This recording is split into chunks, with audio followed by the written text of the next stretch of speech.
चिसो हावा खाएर आउने हो है नि अरू त प्याराग्लाइडिङ म गर्दिनँ डराउँछु बरु म त्यहाँ गएर डाँडामा नमितेर फर्किन्छ अनि बाँकी प्याराग्लाइडिङ गर्नेहरू चाहिँ त्यहाँ माथि छोडिदिइराख्नु पर्ला होइन नि मैले त्यहाँ माथिदेखि त एकैचोटि उडेर पो तल म त एकैचोटि डर लागिहाल्छ कि अब गरेको थल मरेर पुग्छ ओ आयाङ बोलावे क्या नाके बिमन अब एक्सपिरियन्स एक्सपिरियन्स नभने आँखो हिँडिदानी के साह्रो डर छ डोना अन्त रमाइलो हुन्छ कि डर लाग्दैन भरे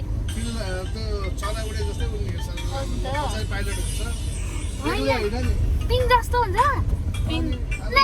पिङ जस्तो भने त डर लाग्छ मलाई पिङ होइन प्लेनमा बसेको जस्तो हुन्छ हजुर हुन्छ म आउँछु प्लेनमा चढे जस्तो हुन्छ अहिले म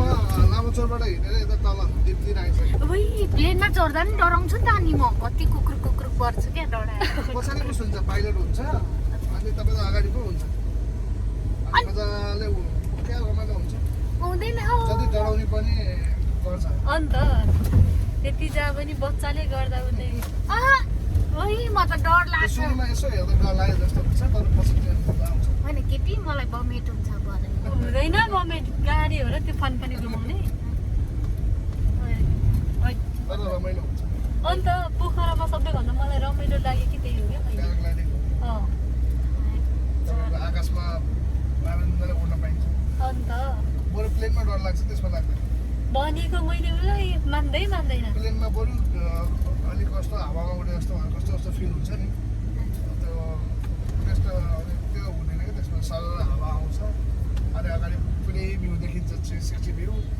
कस्तो राम्रो देखिन्छ मैले फेवाताल माथि फेवाताल पुरै देखिन्छ स्पिड ल्याउँछ कि बिस्तारै हो बिस्तारै क्या स्पिड अरू उडेको स्पिड देखिन्छ आफू बस्दा बिस्तारै हुन्छ सरल हावा आउँछ के देख्यो अहिले नै लु मैले आज चाहिँ हजुर सर अब भरे म मरेको हुन्छु कि के हुन्छ हजुर सर फोटो खिचिराख्नु तपाईँ आनन्दले रेडी हुँदै गर्नु मरेन हामीले खिचिराख्नु भरे मरेन हुन्छ कि के हो यो डाइलग खतरा है अहिले आनन्दले रेडी भनेको सुन्दैन हेर अन्जानले मर्छु नि फेरि अन्जानले मर्छु रे मैले अन्जानले मरिहाल्यो भने के गर्नु त्यति जाब गर्दै मर्दा त नि त्यो फेरि तपाईँको त्यो प्याराग्लाइडिङ गर्नुभयो भने लाइफ टाइम एक्सपिरियन्स हुन्छ क्या अन्त जोस् रमाइलो हुन्छ जस्तो लाग्यो मलाई पोखरामा आएपछि गर्नै पर्ने कुरा चाहिँ त्यत्रो त्यही हो प्याराग्लाइडिङ गरेर पनि अनि भरे डरले त्यो कस्तो कस्तो मात्रै भिडियो आयो भने के गर्नु मेरो भिडियो त तपाईँ आफैले बनाउने हो न म त ट्याक्क तपाईँको हाम्रो क्यामेरा हुन्छ पाइलटले त उडाउनु पर्यो नि अब मेरो त हात खुट्टा नै चल्दैन पो त डर लाग्यो भने हल्लिनै सक्दिनँ कक्रक्कै त सोध्नु नि त यस्तो गर्यो भने त अनि भिडियोमा म कस्तो आउँछु होला भन्ने हुँदैन यस्तै गरेको हुन्छ एउटा हातमा स्टिक हुन्छ क्यामेराको अनि यस्तो होला म त खेल्दिनँ हौ हिना गर्नु कान्छी म त खेल्दिनँ गर्नुपर्छ रमाइलो हुन्छ सुन्दै डर लाग्छ नि अनि अरूले गरिसक्छ अनि अरूले गरेको भिडियो हेर्ने अनि आफूले चाहिँ किन गरेन भन्नुपर्छ त्यहाँ माथि जाने बित्तिकै हेर्नु भरै म होइन थर्र कामिहाल्छु त्यो प्याराग्लाइडिङ गर्ने ठाउँमा पुगेर अनि के कसरी गर्नु त्यस्तो थर्र कामेपछि सुन्दैन के तँ गरे तिमीले म खेल्नु सक्दिनँ भन्दा पनि सुन्दैन हौ खेल्नुपर्छ एकचोटि चाहिँ ट्राई गर्नुपर्छ फेरि जिन्दगीमा कहिले पोखरा नआउने भयो भने त्यहाँ खेला हेर्नुहोस् आज चाहिँ अघिदेखि मलाई गाली गरिराख्नु भएको छ उहाँले आज उड्नुपर्छ है भनेको त कहाँ उड्छु मलाई त त्यहाँनिर गाह्रो हुन्छ म त उड्दा उड्दै मर्छु रे क्या त्यति उड्दै मर्ने रे हो कस्तो डराउनेहरूले त गरेको छ अन्त तपाईँको के अरे फोबिया हुन्छ नि के अरे माथि हजुर हाइट फोबियाहरूले त गरेको छ मलाई नि त्यही प्रब्लम छ नि म त भिरमा हिँड्दा हिँड्दा लड्छु त डरले त्यस्तोहरूले त गरेको छ अनि सेम हो लु उनीहरू र म एउटै त्यसो हो अनि नि त त्यसरी गर्न सक्नुहुन्छ होइन लु त्यो हाइटबाट क्या म अप्ठ्यारो बन्जीहरू त्यो गर्दाखेरि डर हुन्छ बन्जीहरूबाट हाल्नुपर्छ नि त्योबाट डर हुन्छ तपाईँको किनभने प्याराग्लाइडिङ गर्दा त तपाईँको त डोरीमा हो सेफ्टी हुन्छ पुरै अनि त्यही भएर नि डरको फिल हुँदैन अनि फिल किन हुँदैन होला तपाईँ एक्लै होइन नि त त्यसपछि तपाईँसँग अर्को पनि मान्छे हुन्छ सँगै पछाडि तपाईँ त यो बाइकमा बसे जस्तै भनेको मैले मान्दैन भने मर्छु होला हौ त्यति गरेर मैले त सबै बुझिसक्थेँ अन्त म त कति मिनटमा पुर्याउँछ छिटोमा 15 मिनट अनि तपाईँ डराउनु भएन भने आधी घन्टा होइन म डराउँछु डराउनु भने 15 मिनटभित्र जान्छ ढिलो लोखाङे मेतुङ हजुर न ढिलो लोखाङे नाना लोखाङे आइसक्यो आइसकेछ म मरेको खबर सुन्नु हजुर आइपुगेर नि यहाँ आधी बाटो आइसक्यो अब 5 म मिनट मरेको खबर सुन्नु नपरोस् है उसको दिदीले प्याराग्लाइडिङ खेलाउन लगेर त मारेछ छ्याउ जिन्दगी पनि भगवान प्याराग्लाइडिङ गरेर मैले चाहिँ भन्दै नि यता अहिलेसम्म खै कोही नि मरेको छैन डढाएर एकछिन बेहोस हुने अनि होस आउने त्यति साह्रो हुँदैन हौ अहिलेसम्म खै पनि। त्यति साह्रो हुँदैन हौ बन्जी जम्प जस्तो होइन क्या मैले बन्जी भनेको चाहिँ तपाईँको खुट्टामा डोरी बाँधिन्छ अनि त्यहाँ खस्यो भने त मलाई सुसाइड गर्न लाग्यो जस्तो फिल हुन्छ बन्जीमा चाहिँ माथि चाहिँ यसरी नै बसेको हुन्छ यस्तो सिटमै कुर्सीमा बसेको जस्तै हो त्यही मैलाले बेल पार्नेछु नि त्यस्तै नै हाल्दै सक्नुहुन्छ ठ्याक्कै बेल पार्नेको हुन्छ अनि आनन्दले यस्तरी नै हामीले अगाडिबाट सिसाबाट हेरेर कति बाटो त्यस्तै हो आधा सुरु होइन पछि जति यही बात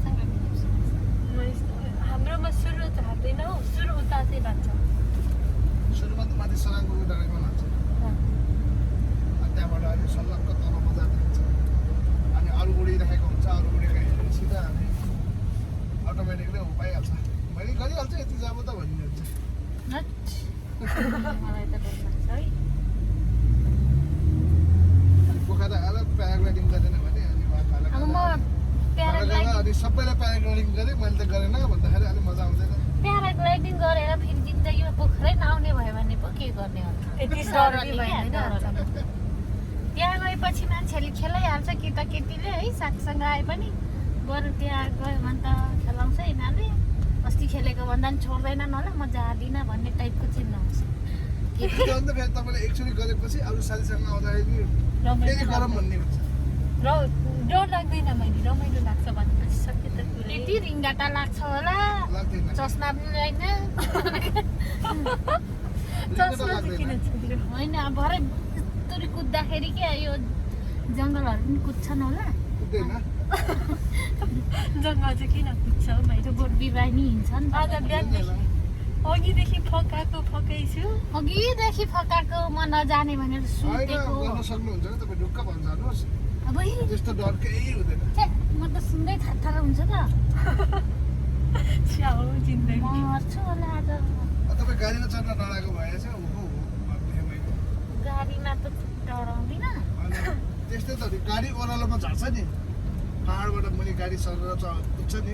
त्यस्तै फिल हो ए त्यसो हो भने त डर लाग्छ होला हौ हिँड्नेला क्या पिङ जतिको हुँदैन पिङमा सुइया फाल्छ नि त्यस्तो रोटे हुँदैन पिङमा त अगाडि पनि जान्छ पछाडि पनि जान्छ अनि पछाडि जाँदा डर लाग्ने हो पिङमा अगाडि जाँदा लाग्दैन त्यस्तै पिङ खेल्दाखेरि तपाईँको यस्तो ढकाल्दाखेरि अगाडि जाँदा मजा आउँछ है पछाडि जाँदाखेरि अलिकति डर लाग्ने हो नि त्यसमा पछाडि जाँदैन होइन यस्तो रोटे पिङ सुइया झार्दा डर त्यस्तो हुँदैन त लाग्छ रोटे पिङ पनि डर लाग्छ तर रोटे पिङ पनि जस्तो पनि हुँदैन रोटे पिङ जस्तो राउन्ड घुमाइदिन्छ नि त त्यसले गर्दा डर लाग्छ त्यसमा त घुम्दैन त जस्ट सरै हिँड्ने हो क्या बस्ने है अनि सर भरे बाइकको जस्तो गाडीको जस्तो भएन भने आएर मलाई भन्नु है हुन्छ आएर त यो बिमलाई म मरेको हुन्छु कि हुने कुरा क्यामेरामा गाली गर्नु न मलाई ल फर्किँदैन यसो भन्नुभएको थियो भनेर म त तपाईँले भन्नुभएको थियो भने अनि मलाई ल्याएर भिडियो देखाउनुहुन्छ खासमा भनेर म त मरेको पो थिएँ भन्ने पो भिडियो हुन्छ है अयो प्याराग्लाइडिङ खेल्ने तर मान्छे कस्तो रमाइलो हुन्छ डर लागेर हो डर लागेर पिङ खेल्दा मलाई पनि डर लाग्छ है हजुर मलाई पनि डर लाग्छ पिङ खेल्दा चाहिँ तर त्यहाँ चाहिँ केही भयो त्यो रोटे पिङ पिङमा खेल्न चाहिँ रोटे पिङको ठुलो पिङ हुन्छ नि हजुर फेस्टिभलहरूमा लाउँछ नि ठुलो त्यो त म जिन्दगीमै चढ्दिनँ हो त्यो डर लाग्छ त्यो त सात जान्छ तर मैले 3-4 चोटि प्याराग्लाइडिङ गरिसकेँ अनि लिम्बू नि भएन त्यति साह्रो डढ्छेर त लेम्बिनीको छोरी हो भन्दै त्यसो भने लास्टमा भेज तुन्छला एउटा तामाङनी बहिनी जस्तो अब तामाङको छोरी पो हो त भन्छ एकछिनमा डराउँदैन नि लेम्बिनीको छोरी त नडराउनु पर्ने हो अन्त यहाँ बन्जी जम्प समेत गर्ने मान्छे यहाँ बसिरहेको छ छेउमा खै मलाई चाहिँ अलिक डर लाग्छ हो मलाई चाहिँ खै त्यहाँ माथि जानु डर लाग्छ अरे अन्त डर लाग्छ मैले बन्जी गर्दाखेरि चाहिँ डराएँ एकछिन त फिल के भयो भने मलाई मैले सुसाइड गरेँ जस्तो लाग्यो तर मान्छेले कहिले कहिले होइन त सुसाइड गर्छु भन्ने सोच बनाउँछ नि त्यो मान्छेलाई लड एक्चुअली बन्जी गर्नु हो सही त्यसो भने त्यो बन्जी गराउँदाखेरि मान्छे मर्नलाई कति गाह्रो हुन्छ थाहा पाउँछ क्या अहिले हो रहेछ कि बात के बिना सिम्स क्या हजुर सर। हजुर आइपुग्न लाग्यो सर 2-3 मिनट तिमीले भने जस्तै रहेछ उभिन्न मर्न पनि सजिलो छैन रे तपाईँको त्यो बन्जी गर्ने बेलामा खुट्टामा डोरी बान्छ होइन अनि त्यहाँबाट हालिदिन्छ नि अनि त्यो 3-4 सेकेन्डभित्रमा होइन मान्छे मर्न कति गाह्रो हुँदो रहेछ सुसाइड गर्न कति गाह्रो हुँदो रहेछ भन्ने थाहा पाउँछ नि अन्त एकचोटि गर्नुपर्छ भनेको त्यो पनि किनभने त्यो त म त्यहाँदेखि बाँचेर आएपछि चाहिँ बल्ल त्यो फ्रेस भइन्छ क्या लाइफको महत्त्व थाहा पाउँछ क्या अन्त मै त्यो त गर्दिनँ है ओइ मलाई त यो पनि गर्नु मन छैन हेर त्यो बन्जीमा चाहिँ त्यो फिल हुन्छ कि मान्छेले सुसाइड गर्यो त्यहाँबाट हाम फालेर मान्छे मऱ्यो भन्छ नि अनि त्यो बेलामा चाहिँ हामी त अब सेफ्टी नै हुन्छ होइन तर त्यहाँबाट हाम फाल्दाखेरि चाहिँ के फिल हुँदो रहेछ अरे म त मरिसकेँ क्या हो मर्न लाग्यो क्या भन्ने जस्तो हुन्छ जब त्यो डोरीले समातेर यसो तान्छ नि अनि त्यो बेलामा चाहिँ ओहो म त जिउँदो रहेछ गाह्रै हुँदो रहेछ भने बन्जी गर्न त गाह्रो हुन्छ नि मैले गर्न त धेरै ठाउँमा गइसकेँ बन्जी नेपालमा जतिवटा छ त्यतिवटा बन्जीमा गरिसकेँ म त एउटा काठमाडौँभन्दा अगाडि छ जल्ला सिसुर भन्ने भोटेकोसीमा त्यहाँ पनि गरेँ अनि पोखरामा 2 ठाउँमा छ त्यो पनि गरेँ अनि वर्ल्डको सेकेन्ड हाइएस्ट बन्जी पनि छ क्या त्यहाँ पनि गरेँ खुसमा म त लक लक लक लक कामिहाल्छु पनि कामेले हो सुरुमा त त्यो बन्जी गर्ने बेला त पुरै हात खुट्टा सबै हात खुट्टा सबै त केही गर्नै नसक्ने त्यो हेर त्यहाँ पनि हिँड्नु नसक्ने भएको थियो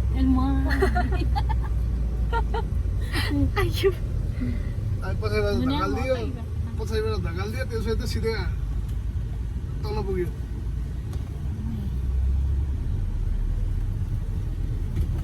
तर अनि प्याराग्लाइडिङ चाहिँ फरक हुन्छ कि त्यो जस्तो हुँदैन ट्याक्क हुन्छ तपाईँको उड्न लगाएको पनि सबै थाहा हुन्छ दौडेर यसो अलिकति हिँड्नुहोस् त भन्छ हिँड्न पऱ्यो अनि ठ्याक्क हुने अनि के अरे भुइँबाट खुट्टा छोडिएपछि बस्ने हो सरर उड्ने दायाँ बायाँ हेर्नु भने अरूहरू पनि हुन्छ साइडमा अरू पनि हुन्छ माथि हेर्नु भने तपाईँको त्यही ग्लाडर हुन्छ उडेको पछाडि हेर्नु भयो भने पाइलट हुन्छ खोइ साह्रै डराउँछ तर त्यसमा डर्न पर्दैन हाइफोबिया भने पनि त्यसमा केही फरक पर्दैन तर भिड देख्यो भने पनि लडिहाल्छ भिडै छैन त्यहाँ त अनि हिँड्दै पो लड्छु त साँच्ची भिडै छैन क्या त्यहाँ हिँड्नु नि पर्दैन बस्नु मात्रै पर्छ लड्नै पर्दैन मारेर पो ल्याउने रहेछ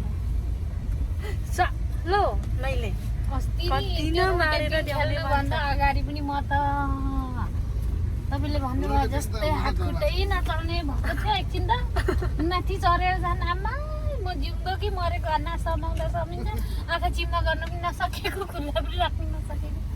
यो आँखा पनि चिम्मा गर्नु दिमाग नआउने क्या यत्रो डराएको हो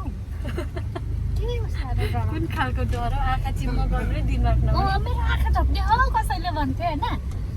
अब आफै छोप्ने आफै चिम गर भन्छ चिम गर्नै दिमाग नआउने क्या डरले यता दिमाग आउने गर्छ अघि सुइया झारिदिन्छ फेरि माथि पुग्छ के दिमागले सोच्नै नपाइ पो त फालै सुन्थिस अबदेखि खेल्दिनँ भनेर